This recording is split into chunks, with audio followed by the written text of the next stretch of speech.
Far away in the deep silence of space, the Galactic Council watched a small blue planet circling an ordinary star. To them, Earth was nothing more than a young, loud, and unstable world.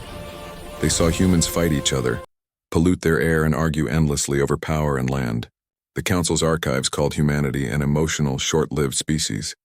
For centuries, they ignored the planet, believing humans would destroy themselves without any outside help. But things changed when Earth signals began to reach the stars. Music, movies, and radio waves spreading across the void. The Council started to listen, and what they heard was chaos and passion mixed together.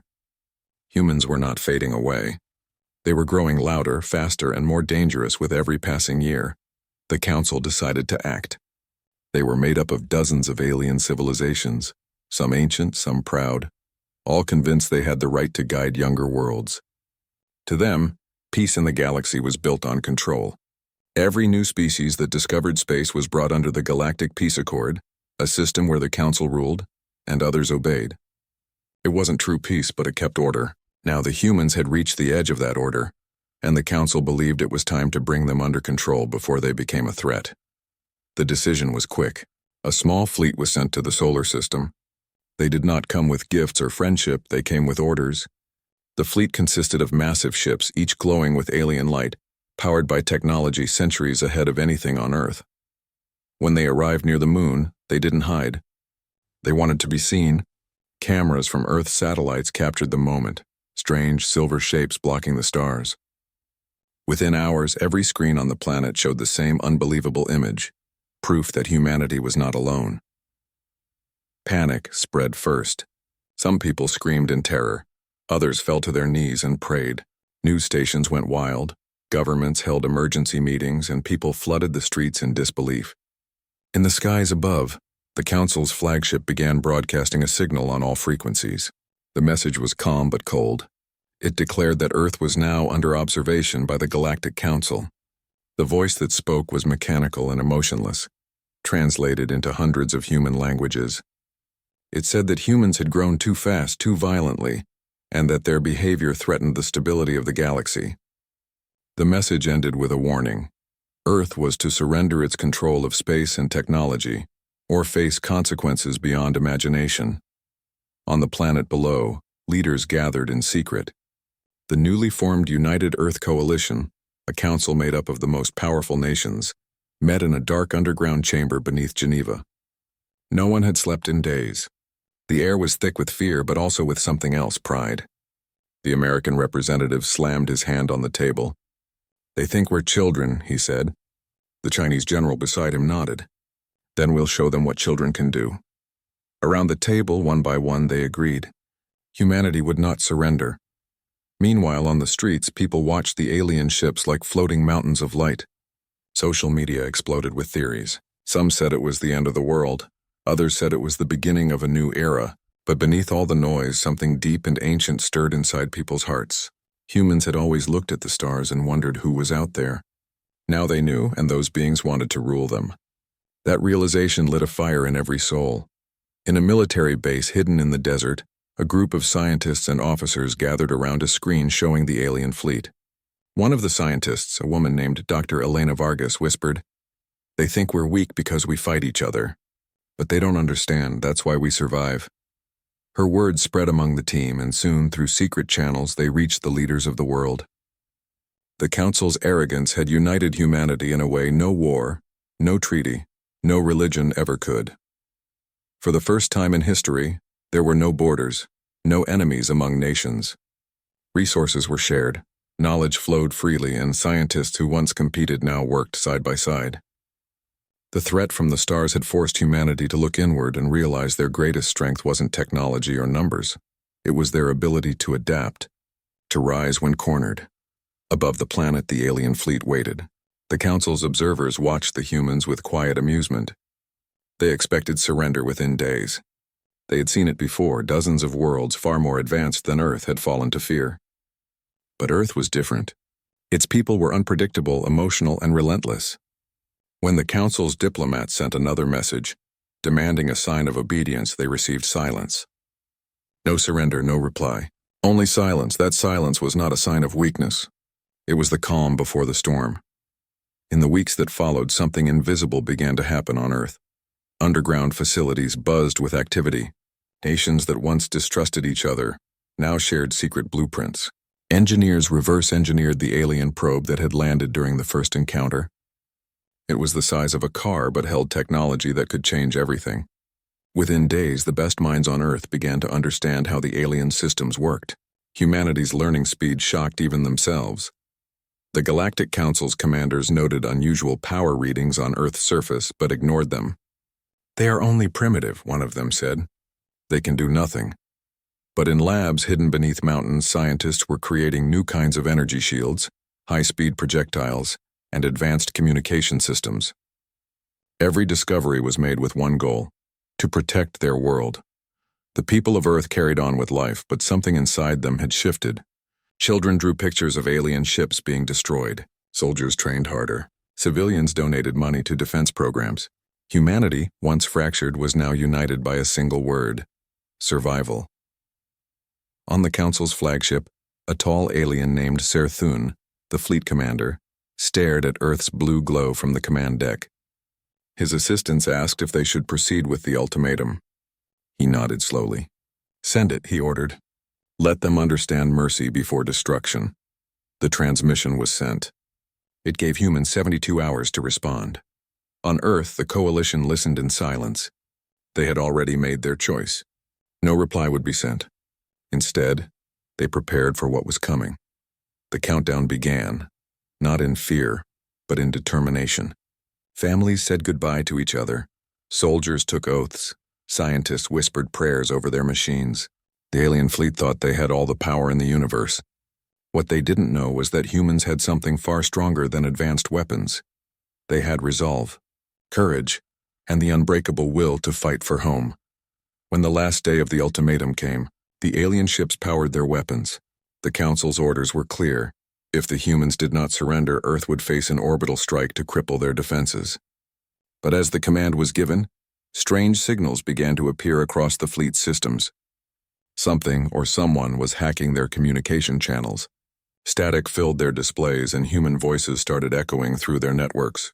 "We are the people of Earth," a deep voice said. "We don't bow. We fight." The Council officers looked at one another in disbelief. The humans had already begun their resistance, not with weapons, but with defiance. Down below, in the cities and towns of Earth, people looked up at the sky. The stars seemed brighter that night, and in their glow, humanity found something they had lost long ago: unity. Every heart beat to the same rhythm, every mind focused on one thought: if they come for us, we will be ready. The Galactic Council thought Earth would be a simple conquest. Instead, they had awakened a force they could not understand. Humanity was no longer the child they thought it was. They were about to learn that this small blue planet, filled with stubborn, emotional, and fearless beings, would not bow to anyone, not even to the greatest powers of the galaxy. Fear had always been a part of human history, but after the Galactic Council's message, it became something deeper. Something that reached into every home, every city, and every heart. For the first time, humanity was not fighting itself. They were facing something far greater, an enemy from beyond the stars. The first few days after the alien broadcast were filled with panic. Governments struggled to keep control. People hoarded food, electricity grids overloaded, and communication networks collapsed under the weight of billions searching for answers. But amid the fear, something strange began to happen. People started to talk, not in anger, but in unity. The message from the Council had done something no war or leader had ever achieved before. It united the world in a single emotion: survival. The United Earth Coalition became more than just a council of leaders. It became a symbol of hope. In a giant underground base beneath Geneva, the representatives of every major nation sat together, some still suspicious of one another, others determined to put aside old grudges. The room was filled with tension, but it was also filled with determination. "We have been fighting for land and power," said one leader, "but now we fight for something greater: our existence." Everyone in that room knew the truth. Humanity's only chance was to stand together. While world leaders worked to organize the planet, scientists and engineers began their race against time. Hidden research facilities were established deep underground and under the oceans. Scientists who once competed against each other for fame now worked side by side. They studied the alien probe that had fallen into Earth's atmosphere days earlier. The small craft was full of strange materials, metal that repaired itself, energy that didn't come from any known source, and systems that seemed alive. Every piece of that alien technology became a clue, a key to unlocking the secrets of the galaxy. In one such lab, Dr. Elena Vargas led a team that was reverse engineering the alien materials.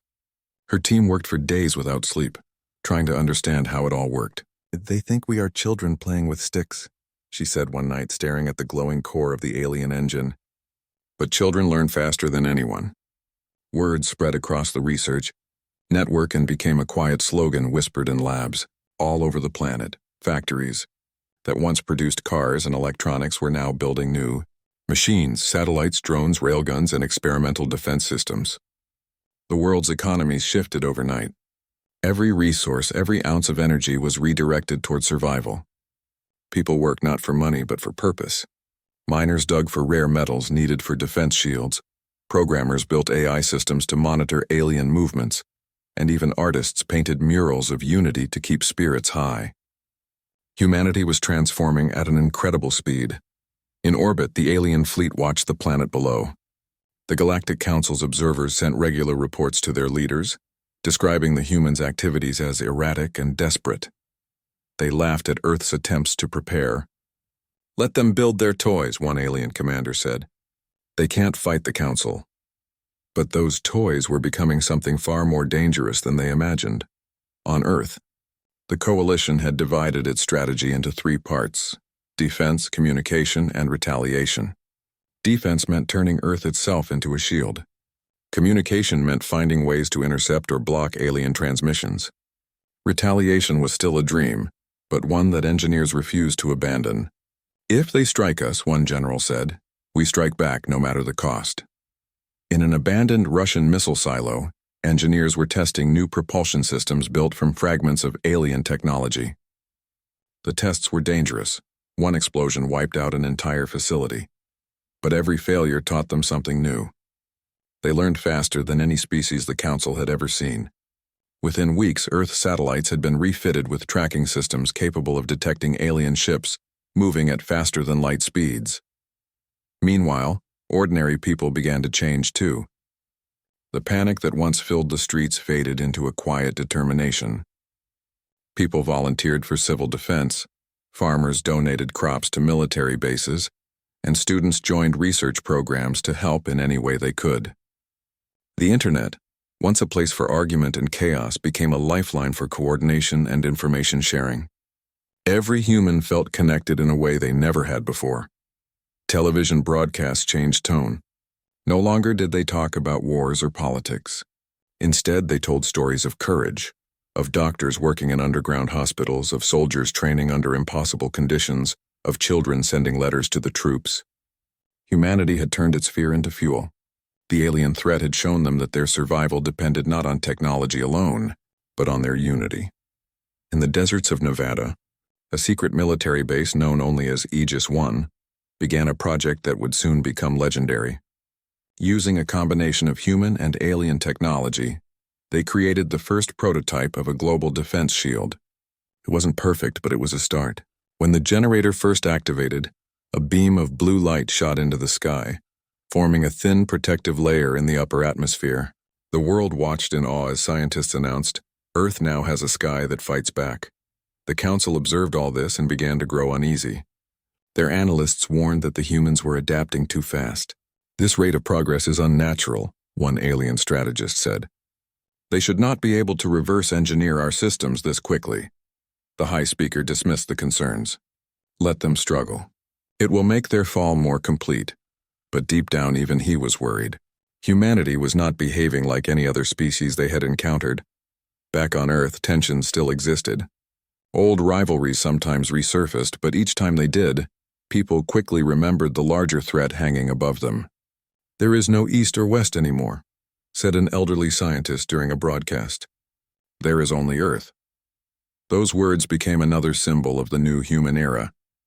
In schools, children were taught about space defense, Instead of fairy tales, teachers told stories about courage, science, and unity. Teenagers who once dreamed of fame now dreamed of joining the Sky Guard, Earth's first global defense network. The sense of purpose spread like wildfire. It wasn't just governments preparing for war. It was the entire planet. The military worked alongside scientists to create new kinds of weapons, ones that relied not on nuclear power but on kinetic energy and precision. Massive railgun systems were built on floating ocean platforms. Satellites were armed with laser arrays to shoot down incoming threats. Each country contributed something. India provided solar power systems, Japan developed AI guidance, Russia provided raw resources, and the United States focused on orbital defenses. It was the first true global collaboration in human history. Late one night, Dr. Vargas stood on a balcony overlooking her lab. The sky above was full of stars, and she could see the faint glimmer of alien ships. "They think we are afraid," she whispered. "They're right, but fear is what makes us dangerous." She smiled slightly and went back to her work. Days turned into weeks, and Earth's transformation continued. The alien fleet remained in orbit, waiting for the Council's command to strike. But even from space, they could see the planet changing. The once dark continents now glowed with coordinated energy grids. Strange signals bounced between ground stations, confusing alien scanners. Something was happening below, something the Council couldn't fully understand. In a meeting aboard the flagship, Commander Serthun studied the reports. "They are uniting," he said, his voice heavy with disbelief. "Do you know how many species have done that before facing us?" "None." His second-in-command frowned. "Should we intervene now?" Serthun hesitated. "No," he replied. "Let us see what they become. This will be interesting." On the ground, the people of Earth didn't know how long they had before the first attack came, but for the first time in history, it didn't matter. Every person, from the poorest farmer to the most powerful leader, was part of something larger than themselves. The fear that once divided them had turned into strength. Every sunrise felt like a countdown. Every night was filled with work, with hope, with determination. The planet that had once been seen as weak and chaotic was now preparing for war with the most powerful force in the galaxy. The Council thought humanity would crumble under fear, but instead, they had given it purpose. And as the days passed, a silent promise echoed across every heart. When the aliens came, they would not find a frightened world. They would find a united Earth, ready to fight back, ready to defend its home, and ready to show the galaxy what it truly meant to be human. The Galactic Council had grown impatient. Weeks had passed since their warning, and Earth had given no answer. To the Council, silence meant defiance. They believed it was time to teach the humans what it meant to challenge the most powerful force in the galaxy. High Speaker Varlek gave the final command. The fleet was to enter Earth's orbit and demonstrate the might of the Council. No negotiations, no further warnings, only domination. The alien ships began to move, their engines glowing like small suns. Each vessel was larger than any human city, covered in smooth metal and energy shields that shimmered like water. From the ground, they looked like dark clouds blotting out the stars. The sight sent waves of fear across the planet. But this time it was not the same fear as before. People did not run or scream. They stood still, eyes lifted to the sky, waiting. The world had changed. Humanity was ready. Inside command centers buried deep beneath the surface, soldiers and scientists sat at their stations. The Global Defense Network, Project Ariz, was online. Around the planet, hundreds of hidden satellites floated silently in orbit, disguised as pieces of debris. They were armed, connected, and waiting for one signal, the command to strike. In one such command room, General Rafiq Khan of the United Earth Coalition stood before a massive screen showing the alien fleet's movements. His hands were steady, but his heart raced. "They're coming," said an officer beside him. The general nodded. "Then let's welcome them properly." The first alien transmission arrived. It was not a message of peace, but of authority. The Council's voice filled every communication channel on Earth. "Humanity," it said, "you have been found guilty of resisting the laws of the galaxy. Your planet will be pacified. Do not resist. Your destruction will be swift and merciful." The message ended, and for a few seconds the world went silent. Then, in one synchronized moment, the Earth fought back. At first, the aliens did not understand what was happening. Their scanners showed strange energy spikes across the planet's surface. Before they could react, hundreds of objects launched from silos, bases, and submarines all over the world. The projectiles had no energy cores, no plasma weapons, just metal and speed. They were massive rods of tungsten, launched into space at incredible velocity. The aliens laughed at first. To them it was primitive, Stone Age technology compared to their advanced shields. But that laughter died in seconds. The first kinetic rod struck. Traveling at nearly 12 kilometers per second, it hit the nearest council ship directly in the center. The impact created an explosion brighter than lightning. The ship split apart instantly, its shields useless against the sheer physical force. The second rod hit another ship, tearing through its armor like paper. Within moments, 2 of the council's dreadnoughts were gone, destroyed by weapons that required no alien energy, only gravity and precision. Panic spread through the alien fleet. "What are these weapons?" shouted a commander. "How are they breaking our shields?" The answer was simple. Humans had turned nature itself into their weapon. They used kinetic energy, the oldest force in the universe, in ways no one had ever imagined. On Earth, cheers erupted in command centers as the first enemy ships fell. But the celebration didn't last long. The rest of the alien fleet opened fire. From orbit, beams of plasma and energy rained down, slicing through the atmosphere. Entire mountains vaporized, oceans boiled in places, and shockwaves rippled through the planet. The ground shook as explosions lit the night sky. Humanity's defenses fought desperately to keep up. Dozens of satellites were destroyed and entire cities lost power. But the human response was not chaos, it was focus. The Ares network immediately adapted, shifting resources and redirecting counterattacks. AI systems predicted alien targeting patterns and moved remaining defenses before each strike hit. It was like watching a living planet fight back. In the Pacific, a fleet of human submarines launched torpedoes that rose through the water and into the sky, hitting alien scout ships trying to scan ocean bases. In the deserts of Africa, railguns hidden under the sand opened fire, shooting solid slugs faster than sound. Even in space, a few experimental human crafts joined the fight. Small, fragile ships that maneuvered with desperate precision, acting as decoys to protect the real weapons below. Inside the Council's flagship, chaos filled the bridge. "Their counterattack is organized," shouted an officer. Commander Serthun stared at the battlefield in disbelief. "Impossible," he muttered. "They are a pre-space species. How can they coordinate like this?" Another explosion rocked the ship as more debris from destroyed Council vessels rained through orbit. For the first time in centuries, the Galactic Council faced a real fight. They had crushed countless worlds before, but none had ever fought with such fury. The humans were not fighting to win territory. They were fighting to survive, and that made them unpredictable. Down on Earth, Dr. Elena Vargas watched the battle data unfold on her screens. Every red dot represented an enemy ship. Every green one, a human defense system.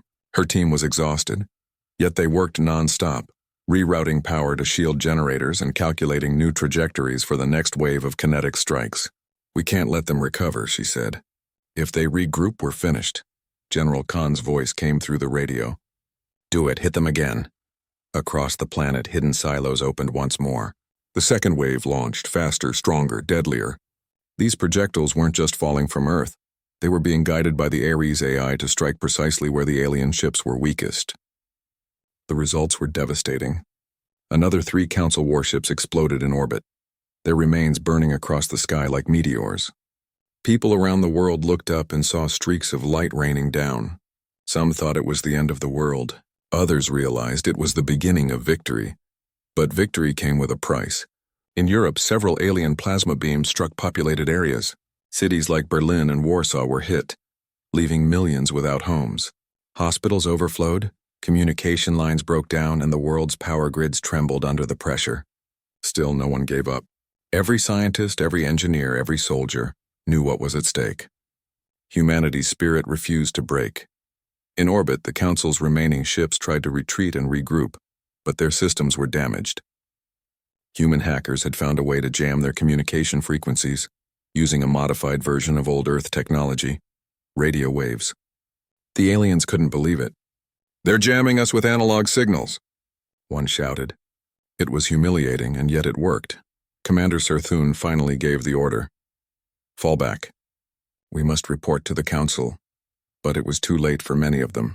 Earth's gravity and its weapons had already taken their toll. Half the fleet was gone and the rest limped away, leaving burning debris scattered across the upper atmosphere. As the alien ships pulled back, the world below erupted in mixed emotions. People cried, shouted, and prayed. Cities burned, but the skies were clearing. Humanity had done what no other world had achieved. They had survived a direct assault from the Galactic Council. In the aftermath, the planet looked wounded. Fires raged across continents. Communication networks flickered and millions were displaced. But amid the smoke and chaos, there was hope. The surviving members of the coalition met once again, their faces tired but proud. "We did it," whispered one of them. "We made them bleed." Dr. Vargas sat in her lab, covered in soot and exhaustion. Her team gathered around the glowing hologram of the Earth's orbit, showing the destroyed alien ships drifting away. "They'll be back," one of her assistants said quietly. She nodded. "I know, but next time we'll be ready." In space, the remnants of the Council fleet slowly vanished into the dark. Their silence was heavy with shame and confusion. No species had ever done this to them before. Humanity had defied the impossible. The Galactic Council, once sure of its dominance, was now forced to reconsider what kind of beings lived on that small blue world. As the fires on Earth began to fade, a strange calm settled over the planet. People looked up at the night sky, still glowing faintly from the battle. For generations, humans had looked at the stars with wonder. Now they looked at them with warning. They had fought gods and survived. The world would rebuild, but something inside every human had changed forever. The Council had come to show Earth its place in the galaxy, but instead, they had discovered something far more powerful. A united species, forged in fear, tempered in fire, and ready for whatever came next. Humanity had sent a message written not in words, but in destruction. Earth was not to be underestimated. And somewhere, deep in the cold of space, the Galactic Council watched in silence, realizing that their greatest mistake had been waking a sleeping giant. The smoke from the last battle had not yet cleared when the Galactic Council gathered again. Their meeting chamber floated in the heart of a distant nebula, surrounded by shimmering lights and endless silence. The high speaker, his voice trembling with controlled anger, addressed the assembly. "A primitive species has destroyed half of our fleet," he said. "They have broken the order of the galaxy. They must be erased." His words echoed through the hall and no one dared to disagree. The Council had ruled for thousands of years, and never once had anyone stood against them and lived. But now one small blue planet had done the impossible. Their pride demanded revenge. Orders were given immediately. A second fleet, twice as large, far more advanced, was sent toward Earth with one purpose: total extermination. Meanwhile, on Earth, the people were still rebuilding. The skies were filled with debris from the last battle. Some pieces of alien metal burned up in the atmosphere, while others fell to the surface, crashing into mountains and oceans. Humanity had suffered millions of losses. Cities were in ruins and power grids were unstable. Yet despite the pain, the world was not broken. The victory, small as it was, had given humanity something more powerful than weapons: belief. They now knew the aliens could be hurt, and that meant they could be defeated. In underground command centers, scientists worked around the clock to repair and improve the Ares defense network. Dr. Elena Vargas and her team had become legends. Their research into alien technology had given Earth its first real edge in the war. But Vargas knew the truth. "They'll come again," she said, staring at a hologram of Earth's orbit. "And when they do, they won't make the same mistake twice." She was right. The Council fleet was already on its way, cutting through space faster than light. Humanity had only weeks to prepare. Every country poured its last remaining resources into defense. Factories ran nonstop. Satellites were repaired. New weapons were built and communication networks were fortified.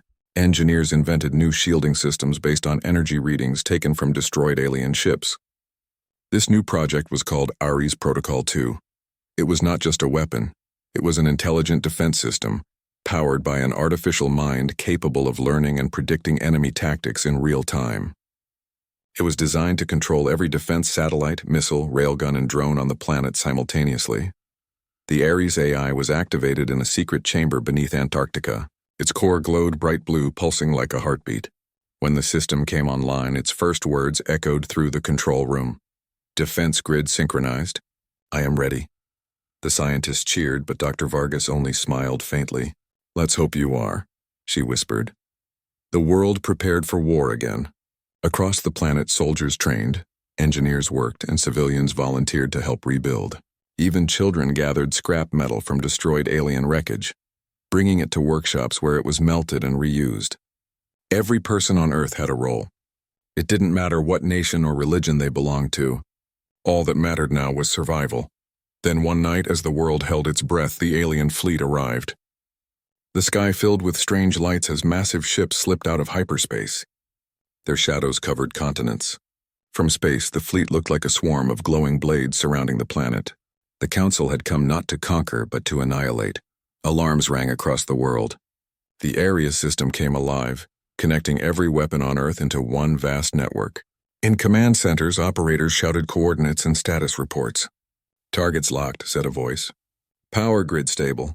All systems green. The tension was unbearable. Every soldier, every scientist, every civilian knew what was coming. The Council gave no warning this time. The first blast came from orbit, a beam of pure plasma that cut through the atmosphere and struck the Atlantic Ocean. The explosion sent waves taller than skyscrapers crashing onto nearby coasts. Within seconds, Earth answered. The Ares protocol calculated enemy positions and launched thousands of counterstrikes. Missiles rose from silos, submarines, and ships. Railguns fired massive slugs from mountains and deserts. The night sky turned bright as the largest battle in human history began. From orbit, the aliens were shocked. The human defense network moved faster than they could react. Every time they targeted a city, Ares predicted the attack and redirected energy shields to protect it. Massive domes of light appeared over major population centers, glowing blue as they absorbed alien fire. The aliens fired again and again, but each time their shots missed or hit empty ground.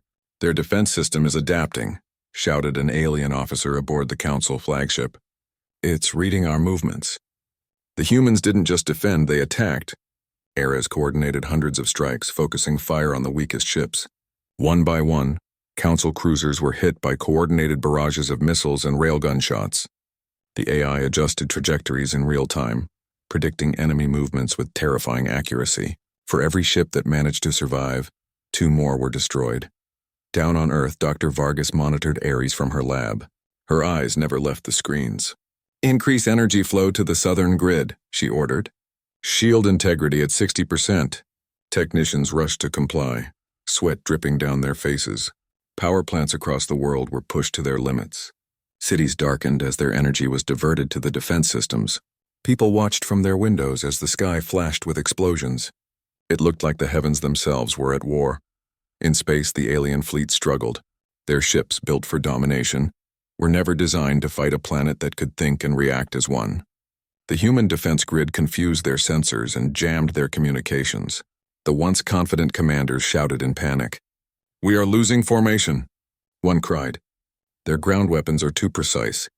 The High Admiral of the fleet tried to regain control. Concentrate fire on the source of their coordination, he ordered. Destroy their central control AI. The aliens turned their weapons toward Antarctica, where Ares was hidden. Beams of energy tore through the atmosphere, targeting the icy wasteland. But Ares was already 2 steps ahead. It redirected orbital satellites to intercept the attack, sacrificing them to protect its core. Explosions lit up the sky like fireworks. On the ground, tremors shook the Antarctic facility. They know where we are, shouted a technician. We have to shut down. Dr. Vargas slammed her fist on the console. No, we finish this. She looked at the AI's glowing core and whispered, You know what to do. Ares responded calmly. Defense priority confirmed. Engaging final protocol. Moments later, every human weapon system synchronized for one last strike. Railguns, missiles, and orbital satellites all fired in perfect unison. It was a storm of destruction unlike anything ever seen. The sky burned as thousands of projectiles soared upward. Guided by Ares's precision, the alien fleet tried to retreat, but it was too late. The combined force of Earth's final defense hit them all at once. From space, the view was terrifying. The fleet exploded in waves of light and fire. Ships shattered, breaking apart into pieces that fell toward Earth's atmosphere. The survivors tried to flee, their engines flickering weakly, but the damage was too severe. Within minutes, the once mighty armada was gone, reduced to burning wreckage drifting silently above the planet. When the last explosion faded, the Earth fell silent. For several long minutes, no one spoke. Then the control centers erupted in cheers. Soldiers hugged each other, scientists cried, and people all over the world ran into the streets shouting in joy and disbelief. Humanity had done it. They had faced the greatest power in the galaxy, and won. But victory had come at a heavy price. Dozens of cities were destroyed. Millions were dead or missing. The oceans were scarred, and the sky was filled with falling debris. Still, even in ruin, there was hope. People lit candles in the streets, not in mourning, but in pride. They had protected their home. In the Antarctic Command Center, Dr. Vargas sat quietly beside the AI core, now dim and silent. The final battle had drained all its energy. "Rest well, Ares," she whispered. "You saved us." Outside, snow began to fall softly, covering the ground like a blanket of peace after a long nightmare. Up above, pieces of alien ships burned through the atmosphere, streaking across the night sky like shooting stars. Children pointed at them, not with fear but with wonder. Humanity had turned its fear into fire and its unity into victory. Across the galaxy, the news spread faster than light. The Galactic Council received the battle recordings in silence. Their chambers, once filled with arrogance, now echoed with disbelief. They had seen many wars, crushed many civilizations, but never had they been defeated by a world as young and wild as Earth. Back on Earth, as the fires slowly faded and the sun rose over the ruins, the world was quiet. People looked at the sky, still glowing faintly from the wreckage of alien ships. They knew this was not the end. The Council would remember. The galaxy would remember. But so would humanity. They had shown the universe that even against impossible odds, the will to survive could make mortals fight like gods. Earth had spoken in the only language the galaxy understood: strength. And its message was clear: we do not kneel. We do not surrender. We fight. The war was over, but Earth did not feel victorious. Smoke still rose from ruined cities, the oceans were restless, and the air smelled of burned metal. The silence after the battle felt heavier than the explosions that came before it. Across the world, people stood among the ruins, staring at the sky that was still dotted with the falling remains of alien ships. Humanity had won, but at a terrible cost. Millions were gone, families broken, and entire countries nearly destroyed. Yet in their hearts there was no regret. They had protected their home. Dr. Elena Vargas sat in the ruins of the Antarctic Command Center, her white lab coat covered in dust and ash. Around her, computers flickered weakly, their power almost gone. In the center of the room stood the shattered core of Ares, the artificial intelligence that had saved Earth. She placed her hand on its cold metal shell. "You did it," she whispered. Her voice cracked, but her eyes shone with pride. "You really did it." The AI was silent now, its energy completely drained after the final strike that destroyed the alien fleet. To Vargas, it felt almost like losing a friend. Outside, a group of soldiers stood guard, scanning the skies for any remaining enemy ships. But none came. Only the distant glow of burning debris filled the night. For the first time in months, the planet was at peace. Governments around the world began sending emergency messages to one another, trying to organize relief efforts. The nations that once fought over borders now worked together, united by what they had survived. The old divisions no longer mattered. In the ruins of New York, people gathered in the streets, helping each other clear rubble and search for survivors. A young boy found a piece of alien armor and lifted it proudly above his head. "We won," he shouted. His voice echoed through the empty streets, and for a brief moment, laughter returned to the city. In Tokyo, London, Karachi, Cairo, and hundreds of other cities, the same thing happened. People came out of hiding and began rebuilding. They shared food, water, and hope. Humanity was rising again, not just as a collection of nations, but as one united world. News broadcasts began to reconnect as communication satellites were repaired. When the first global transmission went live, people across Earth stopped what they were doing to watch. The screen showed Dr. Vargas standing before a camera in the half-destroyed control center. Her voice was calm but filled with emotion.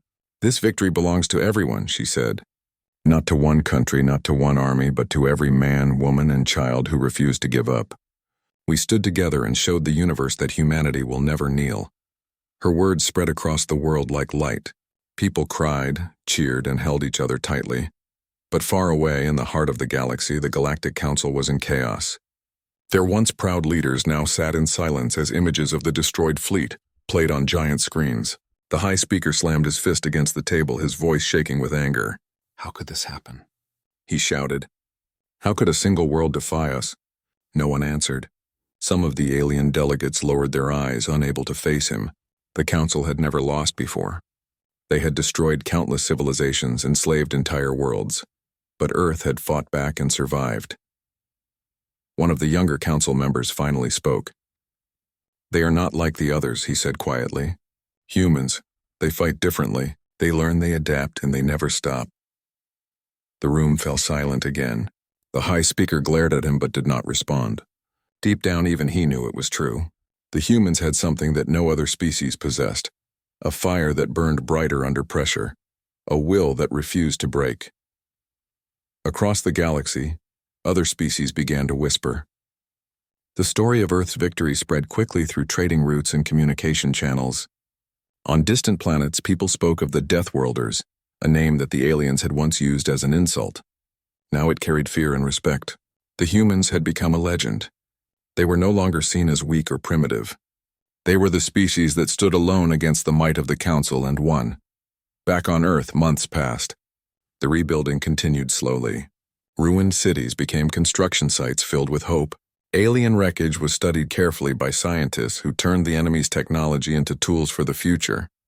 Energy systems were rebuilt using alien reactors, and medical teams used recovered technology to heal the wounded faster. From the ashes of destruction, humanity was entering a new age. One evening, as the sun set over the Pacific Ocean, Dr. Vargas stood on a cliff watching the sky. It was clearer now, the dust slowly fading. She thought about the people who had been lost.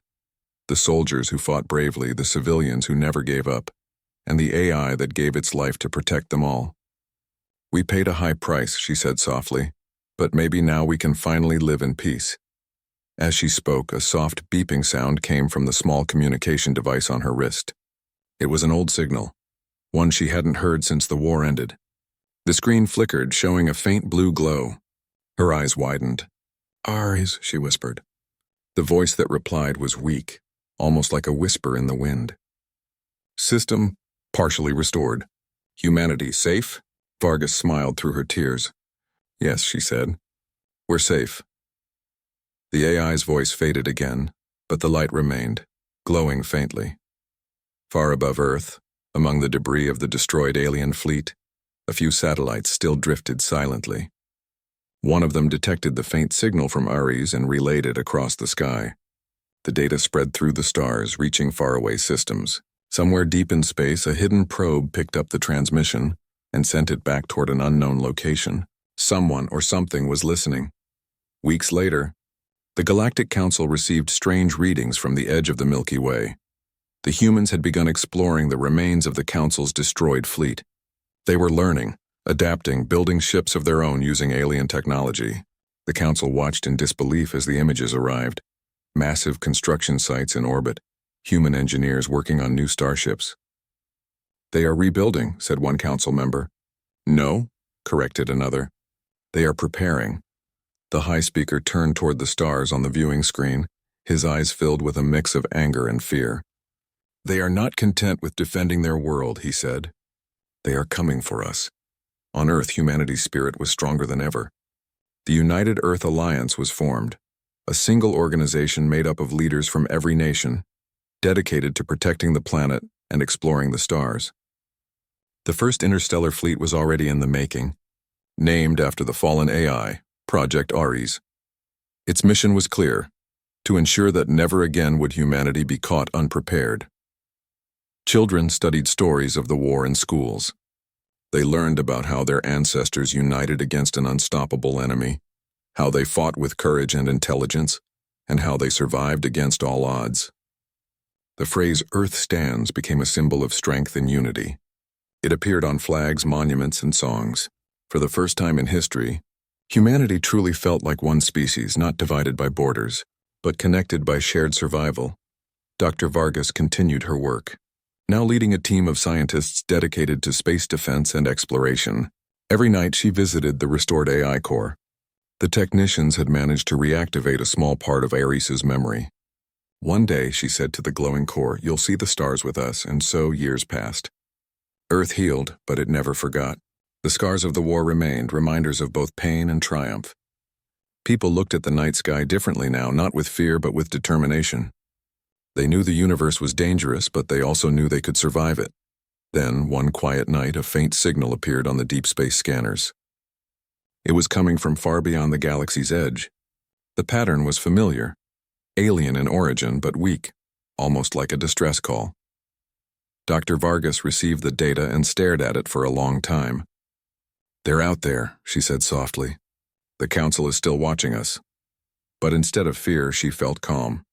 Humanity had faced extinction once and lived. If the galaxy came again, they would be ready, not as victims but as equals. The sky that once brought terror now invited challenge. New ships, sleek and powerful, began to rise from Earth's shipyards, their hulls shining with both human and alien technology.